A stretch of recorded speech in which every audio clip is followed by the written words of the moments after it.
Buenos días, vamos a iniciar la junta semanal de análisis. En este caso vamos a revisar varios temas.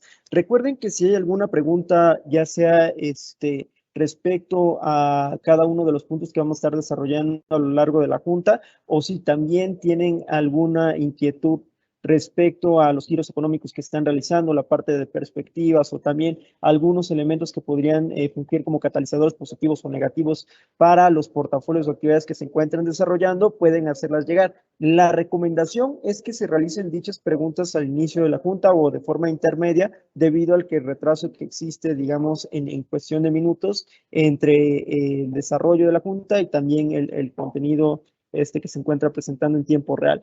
¿Cuáles son los puntos que vamos a tocar el día de hoy? El primero es la dinámica económica global, cómo se ha encontrado desarrollando algunos de los indicadores que comúnmente se conocen como de dispersión en Estados Unidos, en Europa y en Asia.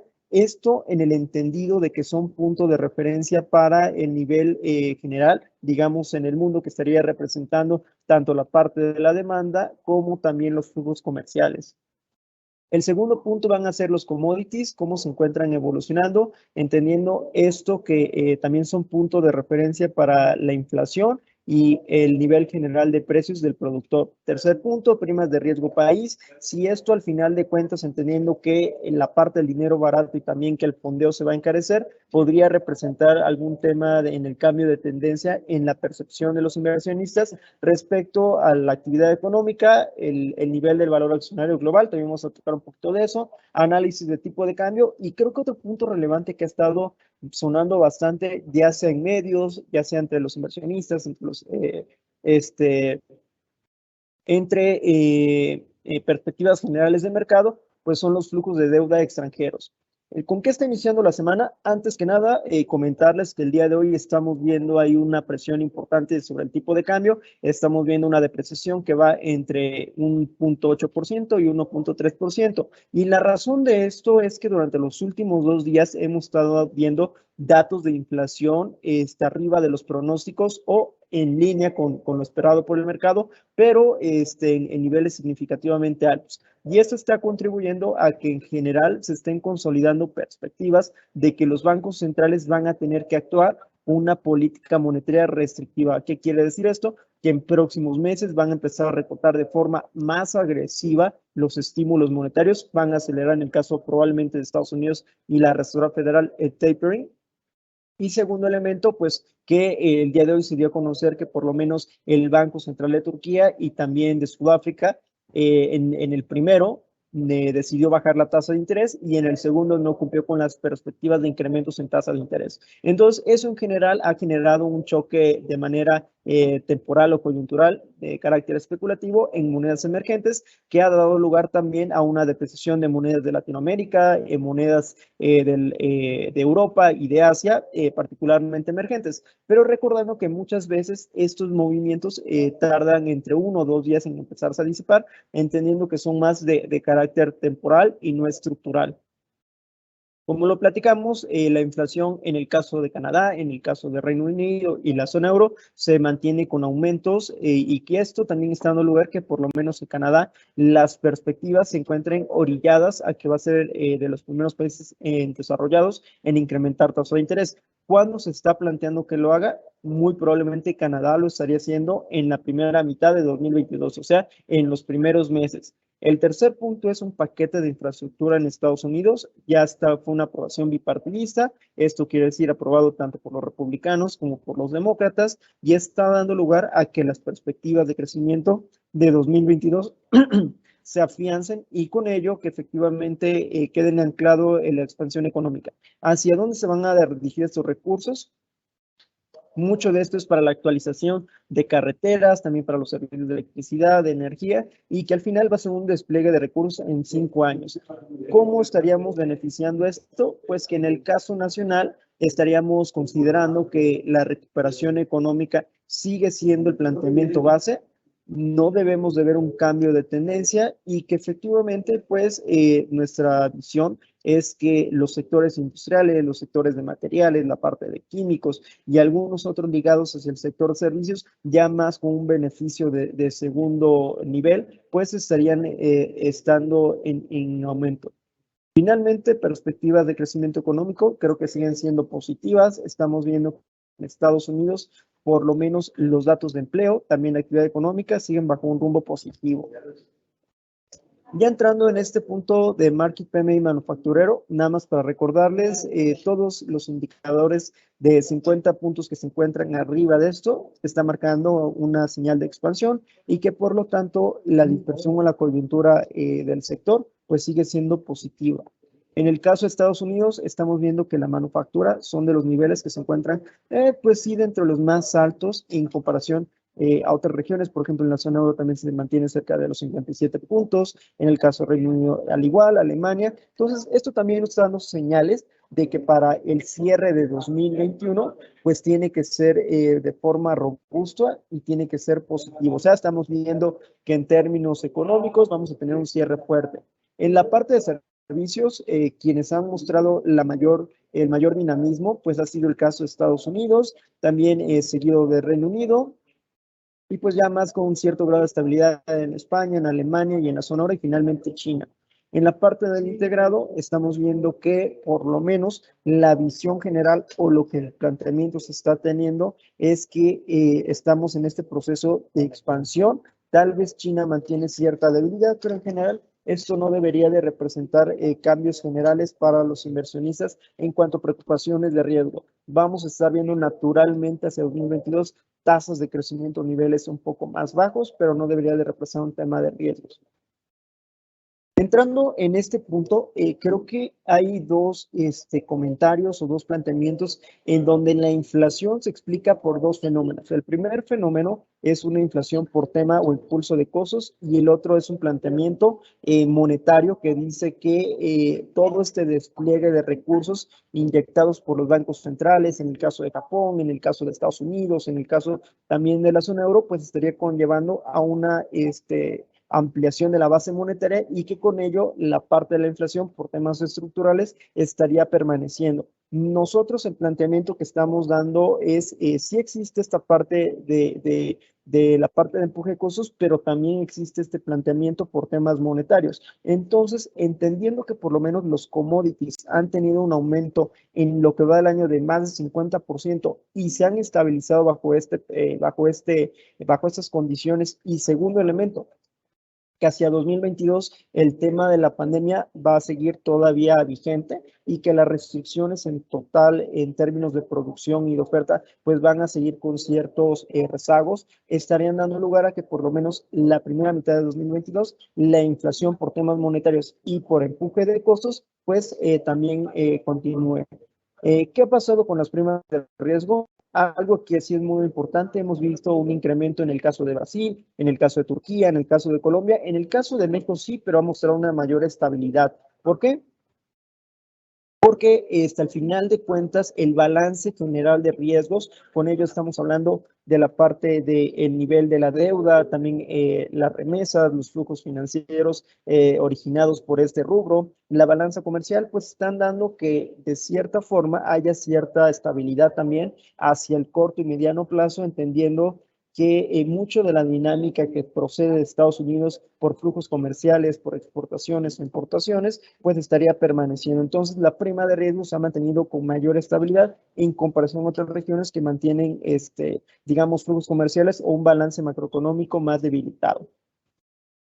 En esto, también algo que queremos resaltar es que la capitalización global, o sea, estamos viendo aquí que ya ha alcanzado bajo este índice cerca de 122.13 millones o miles de millones en el caso del índice de capitalización global y en el caso de Estados Unidos ha sido 54. O sea, realmente quien ha estado empujando, digamos, el valor del mercado accionario en el mundo ha sido Estados Unidos. Entendiendo estos dos conceptos a partir de actividad económica que también estaría permaneciendo con los paquetes de infraestructura y segundo proceso, la inyección de liquidez monetaria. Entonces, ha alcanzado nuevos máximos los índices, el S&P 500, el Dow Jones y el Nasdaq, pero también el valor como tal del mercado accionario pues ha alcanzado nuevos máximos históricos. Entonces, estamos viendo este contraste en donde los inversionistas tal vez bajo esta perspectiva de política monetaria más restrictiva y con valuaciones relativamente altas podría dar lugar a correcciones de mercado.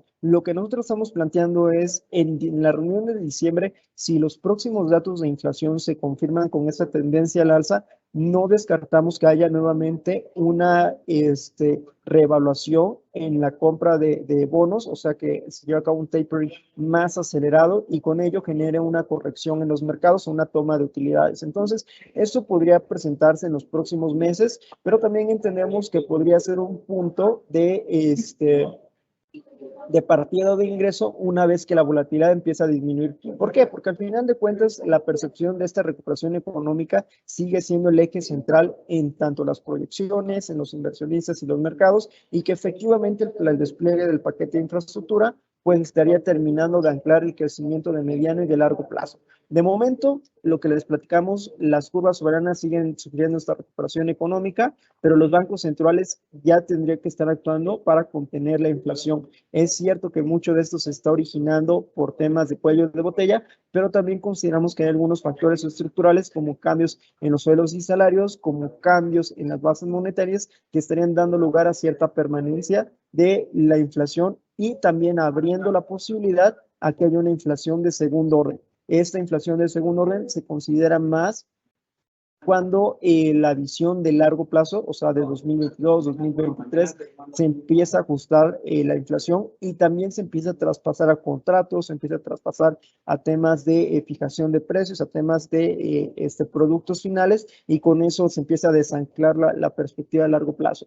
¿Va a haber volatilidad financiera? Sí, consideramos, y como lo hemos venido platicando, desde principios de la mitad del año. Vamos a seguir viendo este contexto donde va a haber choques de carácter de especulativos, un tema de volatilidad también originada por valuaciones financieras y por perspectivas de política monetaria. Pero la recuperación económica, eso sí lo queremos dejar como bastante claro, seguirá su curso. ¿Qué esperamos? La verdad, volatilidad el resto del año. No vemos un mercado bearish, vemos este posicionamiento en el cuarto trimestre de 2021. En el corto plazo, sí seguimos creyendo que hay valor en la parte de energía, financiera, salud y bienes raíces, aún con este incremento de la volatilidad. Y en el mediano plazo, seguimos orientados hacia el tema de materiales, tecnología, salud, consumo discrecional e industriales. En el tipo de cambio, estamos viendo que las posiciones especulativas en Chicago se encuentran aumentando contra el peso mexicano, pero esto hay que resaltarlo y es importante. No solamente se encuentra ocurriendo contra el peso mexicano, como lo vimos en sesiones pasadas, las posiciones se encuentran aumentando en contra de las divisas, contra el franco suizo, también contra la libra esterlina, contra el yen japonés, y esto viene más orientado por la política monetaria que se espera se lleve a cabo en Estados Unidos durante próximos meses, y que también la fuerza de la dinámica económica que está registrando Estados Unidos pues continúe impulsando los factores fundamentales más el factor monetario. En el tipo de cambio estamos viendo que, pues sí, efectivamente, en la primera gráfica tenemos el peso mexicano, en la segunda el índice del dólar y en la tercera el spread de los bonos entre 2 y 10 años. Entonces, vamos a darle explicaciones a cada uno. En la segunda estamos viendo cómo el índice del dólar, que efectivamente no trae dentro de la canasta que trata de replicar al peso mexicano, sino a monedas fuertes, está repuntando de manera significativa en las últimas 2 semanas, derivado de los datos de inflación y derivado de temas económicos. En la tercera gráfica estamos viendo el spread de entre 2 y 10 años. Naturalmente, cuando el spread empieza a disminuir, también la fortaleza del dólar disminuye. Y esto tiene que ver más con esta percepción de que la curva podría invertirse y que también podría venir una situación de desaceleración o de contracción económica. Sin embargo, lo que estamos viendo es que la curva ha permanecido hasta cierto punto estable. Sí ha habido un tema de flattering, pero no ha mostrado más allá señales de una curva invertida, sino que realmente la visión es continuar con la expansión derivado de los datos económicos actuales. Entonces, ya aquí estamos viendo los dos fenómenos. Estamos viendo que el dólar, que el peso mexicano se encuentra afectado por esta fortaleza generalizada del dólar, y que en general la percepción para la recuperación económica de Estados Unidos pues sigue siendo el eje central de todo eso. En esto también estamos viendo, por ejemplo, en el caso del peso mexicano, cómo la posición de los extranjeros ha disminuido de manera pues relevante. Estamos viendo en la primera parte la posición total que tenían los extranjeros en todos los instrumentos soberanos nacionales. En la segunda parte, la participación que tienen sobre los bonos, y en la tercera sobre los CETES. Entonces, si uno lo pone a comparar, más o menos desde 2018, la participación que tenían los extranjeros estaba en 30%. Actualmente es de 17.80%. O sea, sí ha habido una salida importante del extranjero en los bonos mexicanos. Es también bien cierto que los extranjeros han decidido salir de varios países emergentes derivado de este tema de política monetaria más restrictiva y de incrementos en la tasa de interés. Entonces, por temas de evaluación, les pegan y pues deciden buscar otros instrumentos donde pueda haber una mayor estabilidad. En el segundo estamos viendo también salidas de bonos, donde tenían cerca de un 65% y han bajado hacia un 40.36%. Y en el caso de CETES, pues bueno, creo que fue una salida importante, entendiendo que todo el tema de inflación te come tu tasa de corto plazo. Entonces, sí estamos viendo esa salida. Lo que nosotros podríamos estar esperando es estabilidad, digámoslo, hasta la segunda mitad de 2022, ya cuando tengamos un periodo más cercano hacia dónde estaría llegando el final de la política monetaria, de la tasa de interés en los incrementos, y que también el contexto internacional pues te dé mayores señales a tener posicionamientos de la curva en la parte larga de la curva de rendimiento. Aquí estamos viendo también el desempeño de las principales divisas del mundo. Estamos viendo lo que platicamos, una fortaleza importante del dólar contra la mayoría de las divisas. Cuando uno ve esto, estamos viendo que el índice del dólar ha avanzado cerca de 5.7, 6.5% en lo que va del año y ganándole algunas divisas entre un 2% y un 11%. O sea, sí estamos viendo una fuerza importante del dólar en los mercados cambiarios. Las únicas divisas que escapan como esta situación es con una pérdida relativamente baja es el dólar canadiense con 1.3%. También el dólar taiwanés con una pérdida de 1.8% y en general pues sí estamos viendo esta fortaleza importante. Lo que queremos destacar es, por ejemplo, estas monedas que se encuentran con una pérdida apenas, con un avance, perdón, de 1.3% contra el dólar, tiene que ver con el balance macroeconómico interno, pero también, como lo platicamos hace un momento, en el caso de Canadá, el Banco Central ya está emitiendo estas señales y posibilidades de que en la primera mitad de 2022 estaría incrementando tasa de interés. Entonces, aquí lo que estaría haciendo un papel fundamental para que las divisas tengan un desempeño estable o positivo contra el dólar, en el caso, digamos, un poquito más extremo, tiene que ver con la visión en cuanto al movimiento en la tasa de interés, también con la estabilidad del balance macroeconómico y que la actividad económica siga impulsada por lo menos en próximos periodos. En la parte del tipo de cambio, si lo vemos con estos retrocesos o soportes y resistencias de Fibonacci, estamos viendo que por lo menos estaríamos teniendo un soporte importante en 20.51, una resistencia en 20.93. Creemos que ahorita, aún con el tema de choques en monedas emergentes derivado de lo que ocurrió en Turquía, en Sudáfrica y en algunos países de Latinoamérica, debería de respetar esa resistencia, a menos de que mañana o durante el transcurso del día en algunas de las conferencias que van a dar en Europa de los bancos centrales, pues estén dando el señalamiento ya de recortes en la liquidez de manera más agresiva.